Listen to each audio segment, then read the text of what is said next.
Get the tools you need to become a free and independent trainer with my Dumbbells to Dollars course at www.dumbbells2dollars.com. Hi, everybody, Jonathan here, and in this video, and in about 5 minutes less, I'm going to go over something that I think a lot of trainers need to accept, and that is that sometimes you just have to fire your clients. So I have a quick story back from around 2014, 2015. I remember that I had 4 people sign up for my boot camp. So it was like $600 all in one shot. And for me, that was a big deal to know that every month I was guaranteed $600 as long as I keep these 4 people happy. And in the beginning, it was great. But as time went on, a lot of them, they were just complaining a lot. Talking back, always gave attitude, always late, and I'm like, oh man, $600, $600. So I was sucking it up, I was dealing with it, and I was allowing it, and because I didn't think that I could handle losing the money.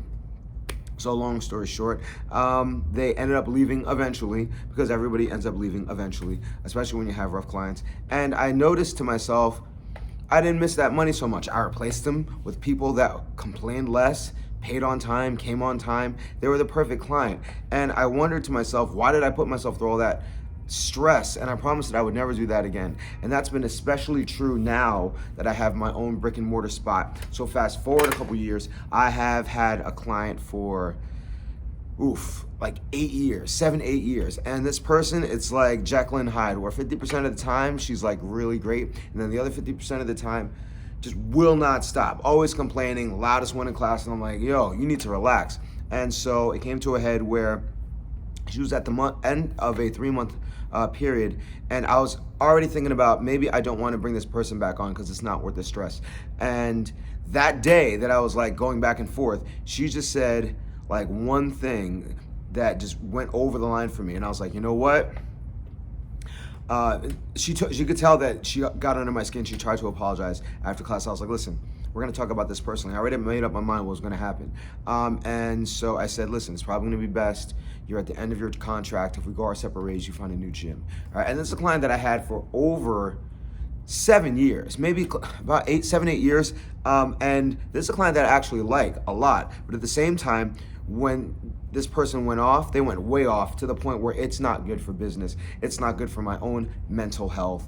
And I was like, you know what? I don't need this kind of stress. So although I miss this person, I never regret asking them to leave. And I think that trainers need to accept the fact that some people, you can't always worry about the money. I actually just had somebody on a trial, and I even have that written in my trial now, that this is a dual evaluation in the agreement. It's a dual evaluation. You have to like us, but we also have to like you. And if you're not a good fit, I'm just gonna let you know up front. And it makes for a very awkward conversation. People never really like it. People curse me out. They're like, oh, you're an asshole. You're not professional. I actually made a list of other gyms for this woman to go to. She got on my nerves so much. But at the end, I'm so much better for it. You know how you always have that one client that you're like, oh, I gotta train them. Or that one person in class, like, oh, they're here. They're gonna ruin the whole vibe. The vibe now is so good in my classes. And it's enough stress to run a business. You don't need extra stress. So I encourage you that if you have that one client that's never paying on time, or maybe always late canceling, just let them go.